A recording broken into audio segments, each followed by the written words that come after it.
Bonjour, c'est Nathan. Je suis heureux de vous retrouver dans cette seconde vidéo. Pour rappel, dans la première vidéo, je vous ai expliqué pourquoi l'état d'esprit était le plus important quand on investit. Tout simplement parce qu'il y aura des étapes à franchir les unes après les autres et on ne naît pas riche, on le devient. Je vous ai également expliqué pourquoi il fallait rechercher un financement à 110%, c'est-à-dire tout se faire prêter par la banque et rechercher au minimum l'autofinancement et si possible un cash flow positif, c'est-à-dire gagner tous les mois de l'argent avec l'immobilier. Le second thème de cette vidéo, ça sera donc comment faire une bonne affaire dans l'immobilier. Comment faire vraiment baisser le prix d'achat d'un bien immobilier. On dit souvent que dans l'immobilier, la bonne affaire se fait à l'achat et c'est complètement vrai. Vous avez beau faire toutes les opérations, les optimisations que vous voulez, si vous achetez trop cher de base, vous n'y arriverez jamais. Ou alors vous arriverez à améliorer, comme je l'ai dit, un petit peu les chiffres, mais vous n'arriverez jamais à avoir un gros cash flow et à faire une vraie bonne affaire. Le prix d'achat est donc très important. La bonne affaire se fait toujours après une négociation. Elle n'est jamais visible comme ça sur Internet, au premier passant dans la rue, dans une agence. Non, non, non, c'est pas possible, ça se passe pas comme ça. Il faut prendre du temps, il faut négocier et c'est à vous de créer cette bonne affaire. Voilà, la bonne affaire ne se balade pas comme ça toute seule dans la rue, je le répète. Ensuite, comment donc faire pour créer cette bonne affaire Eh bien, ça va vous demander beaucoup de temps. Tout simplement, il va falloir être patient, il va falloir faire des visites. Forcément, on va visiter sur place. Pour vous donner un petit ratio, on va parler d'environ 25 visites. 25 visites à faire, donc des visites physiques. Donc vous avez trié une centaine d'annonces sur Internet ou dans des agences réellement. Donc ça comprend déjà énormément de tri avant de faire ces 25 visites. Ensuite, on passe à l'aspect négociation. Donc sur ces 25 visites, vous allez peut-être faire une dizaine de négociations, une dizaine d'offres, tout simplement. Proposer un prix, parce que vous serez rendu compte que dans ces 25 biens visités, il n'y en a que 10 qui peuvent vous intéresser. Dans ces 10 négociations, dans ces 10 offres, au final, il n'y en a qu'une qui va aboutir. C'est un ordre d'idée, donc 25 visites, 10 offres et un achat. C'est pour vous donner un ordre d'idée, ce qui veut dire vraiment qu'il va falloir être patient pendant vos recherches. C'est pour ça que la plupart des gens abandonnent, tout simplement parce qu'au bout de 2-3 mois, ils n'ont rien trouvé et ils abandonnent. Alors vous, peut-être que vous allez avoir de la chance si vous faites qu'une dizaine de visites, 2 offres et un achat. Mais voilà, c'était pour vous donner vraiment un ratio. Il faut donc être patient. Mais je vais vous montrer de toute façon comment optimiser et améliorer ces chiffres tout de suite dans cette vidéo pour améliorer ces ratios, histoire de gagner du temps. Parce que comme vous le savez, le temps c'est de l'argent. Donc plus vous passez du temps à faire des visites qui ne servent à rien, plus vous perdez d'argent en réalité. Donc après, on peut se demander qu'est-ce qu'il faut acheter. Ça, c'est la première question. Quel emplacement, quel type de bien? C'est vraiment les questions de base que le novice va se poser. Alors, j'aimerais vous mettre en garde contre l'erreur numéro 1, c'est de justement chercher un bien trop précis. Alors, l'erreur la plus commune, c'est le studio près des universités. C'est ce que tout le monde va rechercher, donc peu de marge de négociation, peu d'augmentation possible de loyer, ce qui signifie un bien pas très rentable et à mon avis qui n'apporte pas de cash flow. Il faut penser aussi à quel type d'exploitation du bien vous voulez utiliser. La plus connue, c'est la location nue, qui n'est clairement pas la plus intéressante parce que peu de marge de manœuvre, dur d'augmenter les loyers, et même fiscalement, c'est la moins bonne des solutions.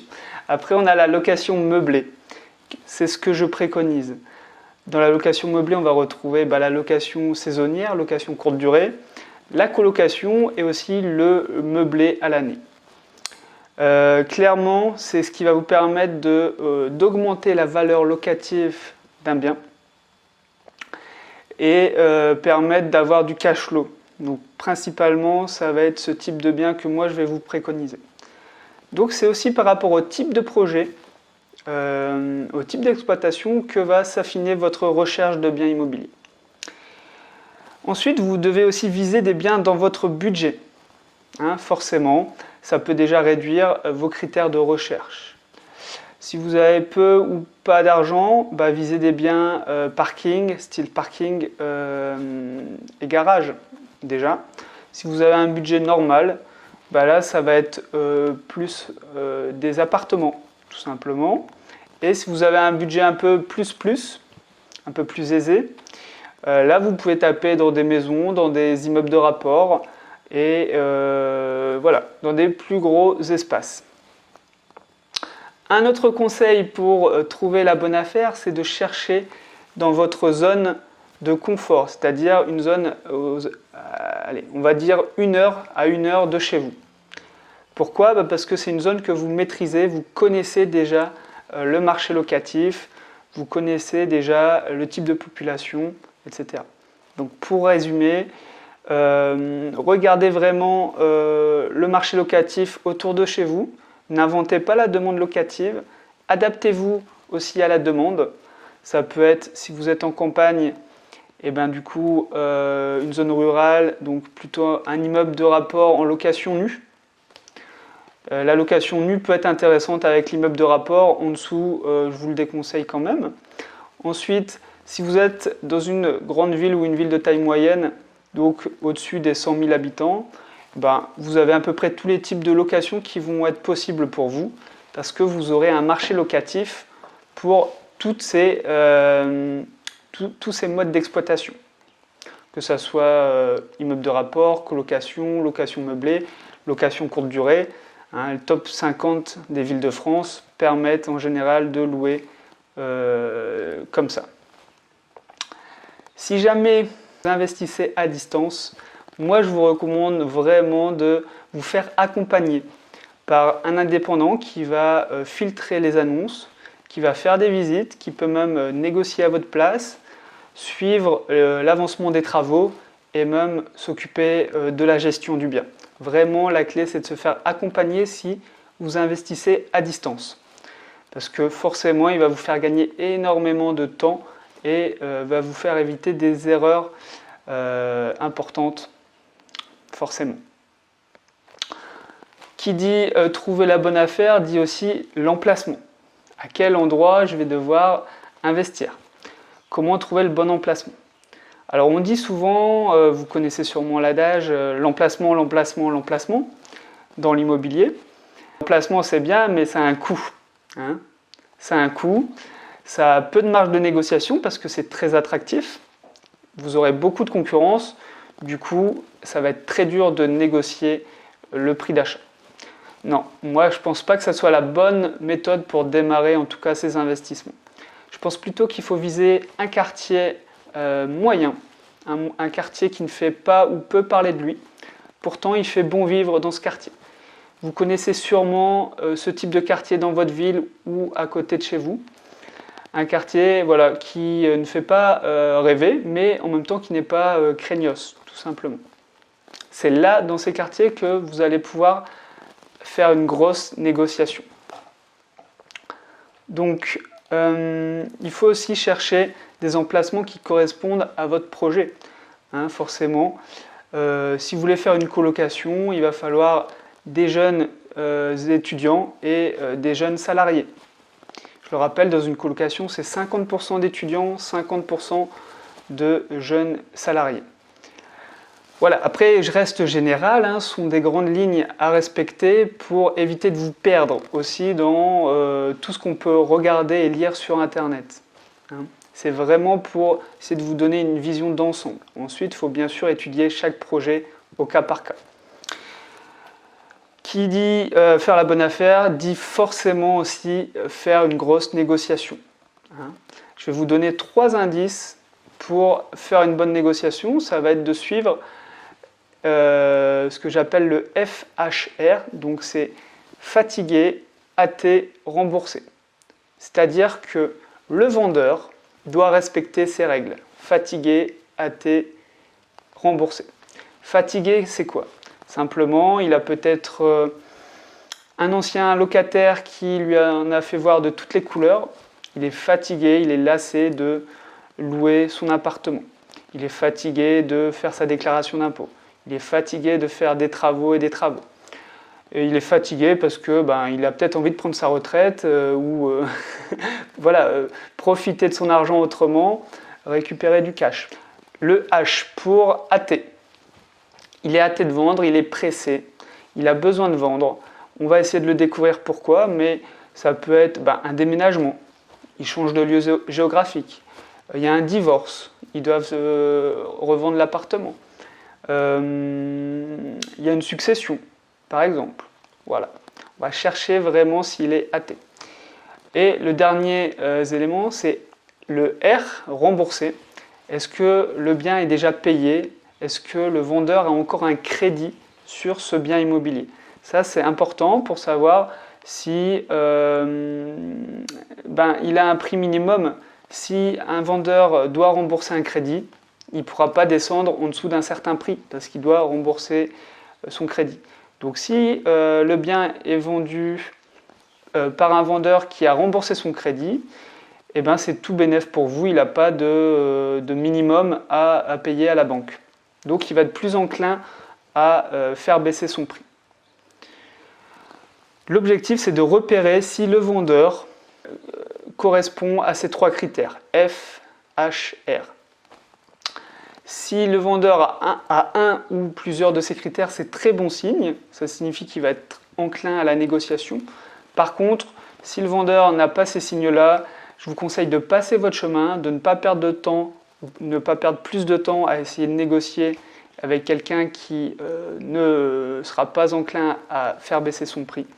Donc passez au bien suivant, c'est pas grave, il y a des dizaines de bonnes affaires à faire tous les jours. Donc les questions à poser pour savoir s'il est fatigué, hâté et remboursé, le vendeur, déjà on peut lui demander depuis quand il est propriétaire. Ça va nous aider à savoir s'il a remboursé son crédit. S'il est propriétaire depuis 5 ans, il n'a sûrement pas encore remboursé l'entièreté de son crédit. Par contre, s'il est propriétaire depuis 20 ans, on peut considérer que le crédit est remboursé. Ensuite, on va lui demander pourquoi il vend, tout simplement. Est-ce qu'il est pressé? On ne va pas le dire exactement comme ça, mais on va essayer de comprendre la démarche de la vente.